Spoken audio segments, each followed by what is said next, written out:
नमस्कार, एक बार फिर से मैं आप सभी के सामने उपस्थित हूँ बेहद महत्वपूर्ण टॉपिक के साथ। और आज हम बात करने वाले हैं एक इन्वेंशन की, एक वैज्ञानिकों को जो बहुत बड़ी सफलता हासिल हुई है इसके बारे में। हम देखते हैं कि बहुत सारी स्पीसीज इस धरती से जैसे जैसे मानव सभ्यता आगे बढ़ी, जैसे जैसे चेंजमेंट हुआ, वातावरण हमारा बदला, हमने देखा कि बहुत सारे जीव जंतु एक्सटेंड होते चले गए, गायब होते चले गए, ठीक है, विलुप्त हो गए। वो अभी भी बहुत सारे जो जीव हैं, जो पक्षी हैं, जो पशु हैं, उनका हम संरक्षण करते हैं, उनको हमने संरक्षित क्षेत्र प्रदान कर रखे हैं, पर्यावरणीय जो स्थितियां हैं उनको अनुकूल बनाने का प्रयास करते हैं उनके लिए। लेकिन हमने यहाँ पर सफलता प्राप्त करी है 13,000 साल पहले। जो एक भेड़िया की प्रजाति थी जिसको डियर वुल्फ प्रजाति कहा जाता था, वो एक्सटेंड हो चुकी थी धरती से 13,000 साल पहले, और उसको वापस से अब धरती पर ले आया गया है, वापस से उसका जन्म हुआ है। ये कैसे किया साइंटिस्ट ने, इसके पीछे क्या तकनीक अपनाई है, किन जीनोम को इन्होंने एडिट किया, कैसे उनके जीनोम को विकसित किया और कैसे उनको वापस धरती पर लेकर के आए, तो चलिए इसी के बारे में आज हम पूरी बातचीत करने वाले हैं। मेरा नाम है प्राची मिश्रा और संस्कृति आज के इस प्लेटफॉर्म पर आप सभी का बहुत बहुत स्वागत है। वीडियो अंत तक जरूर देखिएगा, बेहद इंपॉर्टेंट चीज इसमें मैंने कवर करी है। 13,000 साल पहले विलुप्त हुए भेड़िए फिर पैदा हुए। 72,000 साल पुराना डीएनए इनका यूज किया गया है। 72 इयर्स ओल्ड डीएनए, ये बहुत बड़ी बात हो जाती है अपने आप में। और साइंटिस्ट यहां तक पहुंच गए हैं, तो आप समझिए हम कितने आगे दौर में जी रहे हैं। और ये हमारे लिए बहुत ज्यादा इंपॉर्टेंट है कि अगर हम इन्हें डेवलप कर सकते हैं तो ऐसे विलुप्त प्राय बहुत सारी जो स्पीसीज है उनको हम धरती पर वापस ला सकते हैं, जो कि बहुत ही ज्यादा महत्वपूर्ण हो सकता है हमारे इन्वायरमेंट के पॉइंट ऑफ व्यू से भी। राइट, आगे आते हैं। अमेरिकी वैज्ञानिकों ने इतिहास रचते हुए भेड़िए की विलुप्त प्रजाति डायर वुल्फ को दोबारा जन्म दिया है। कैसे? तो अमेरिका के डलास की बायोटेक कंपनी है जिसको कोलोसल बायोसाइंसेस के नाम से हम जानते हैं, इन्होंने इसको डेवलप किया। इसका नाम जरूर याद रखिएगा, बहुत ही बड़ा एक तरीके से ऐतिहासिक कीर्तिमान इन्होंने स्थापित कर दिया है पूरी दुनिया के सामने।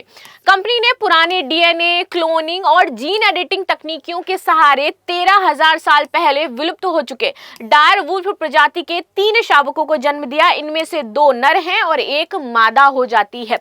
ये डियर वुल्फ आपको गेम ऑफ थ्रोन्स में देखने को मिले होंगे, अगर किसी ने भी गेम ऑफ थ्रोन्स देखी है। और ये एग्जैक्टली जो भेड़िया उसमें दिखाया गया है वही ये भेड़िया है, डियर वुल्फ। ठीक है, डायर वुल्फ्स बड़े शिकारी भेड़िए होते थे।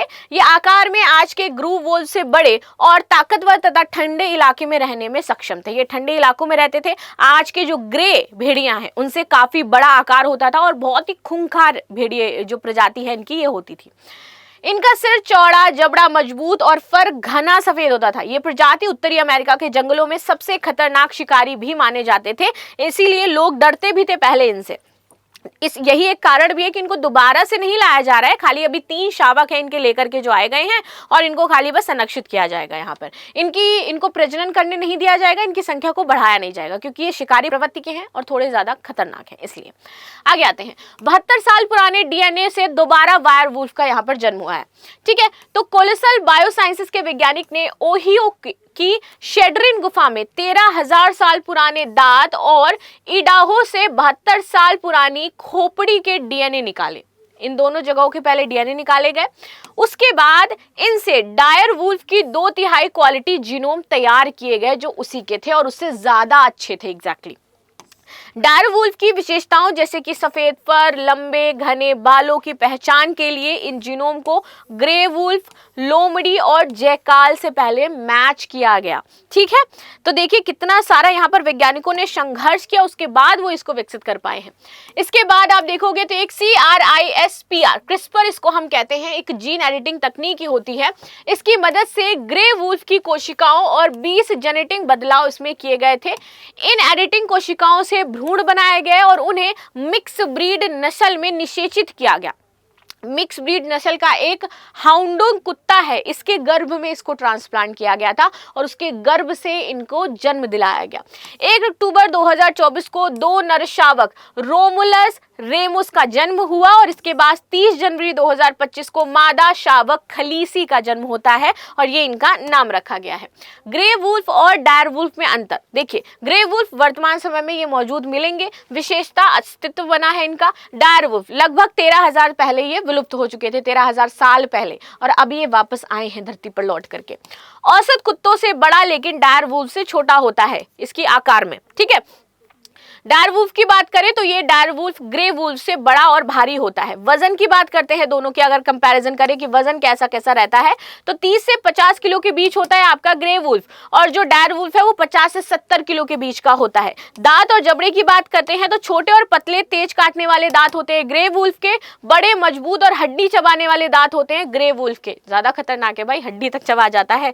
रहने की जगह के बारे में अब बात कर लेते हैं, तो ग्रे वुल्फ आपके उत्तरी अमेरिका में दिख जाएंगे और यूरोप में दिखेंगे और एशिया में दिखेंगे। लेकिन जो डायर वुल्फ हैं सिर्फ 2 ही जगह आपको देखने को मिलेंगे, एक तो उत्तरी अमेरिका और दूसरा दक्षिणी अमेरिका, बाकी एशिया यूरोप में ये नहीं पाए जाते थे। ठीक है, आगे बात करते हैं। तीनों वुल्फ को बच्चे पैदा नहीं करने दिया जाएगा। बायोटेक कंपनी कोलोसल बायोसाइंसेस के मुताबिक ये शावक सिर्फ प्रदर्शनी के लिए होंगे। साथ ही साथ इन्हें बच्चा पैदा नहीं करने दिया जाएगा। 3 शावक फिलहाल 2000 एकड़ के एक सीक्रेट इलाके में रखे गए हैं और इस इलाके में 10 फीट ऊंची एक दीवार जो बाड़ा है वो बना दिया गया है। ये जगह अमेरिकी कृषि विभाग में रजिस्टर्ड है। इनकी सुरक्षा के लिए ड्रोन, कैमरे और सुरक्षाकर्मी तैनात कर दिए गए हैं भाई, क्योंकि 13,000 पहले जो विलुप्त हो गया उसको वापस हम ले आए हैं, तो उसकी सुरक्षा कितनी कड़ी होगी आपको भी पता है, राइट। कोलोसस ने 2021 में मैमथ, डोडो और तस्मानियाई टागर को दोबारा पैदा करने के लिए काम शुरू किया था, लेकिन डायर वुल्फ पर उनका काम अब तक गुप्त रखा गया था और ये इन्होंने कर दिखाया है।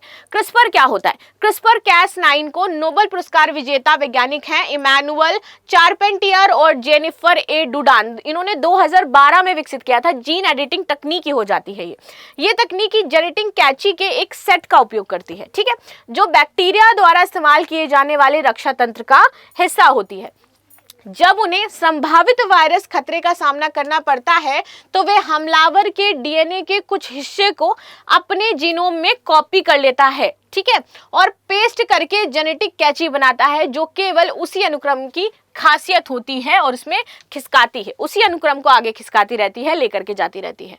इसके आविष्कार ने जीन को संपादित करने की गति और लागत दोनों ही बदल दिए, जिससे वैज्ञानिकों को डीएनए के कुछ हिस्से का सटीक रूप से हटाने और ऐसे कट बनाने की अनुमति मिलती है जहां नए जीन ये डाल सकते हैं। तो इससे क्या हो गया कि जीन एडिटिंग आपकी आसान हो गई और फिर हम कहीं पर जीन एडिटिंग करके जो कितने भी विलुप्तप्राय प्रजातियां हैं उनको वापस ला सकते हैं, बशर्ते उनके जीन मौजूद होने चाहिए और वो काम कर रहे होने चाहिए। That's it. ठीक है, तो ये थी न्यूज़ जो हमने डिस्कस करी। मिलते हैं नेक्स्ट क्लास में, तब तक के लिए धन्यवाद। लाइक शेयर सब्सक्राइब करना बिल्कुल भी ना भूलें and thank you so much.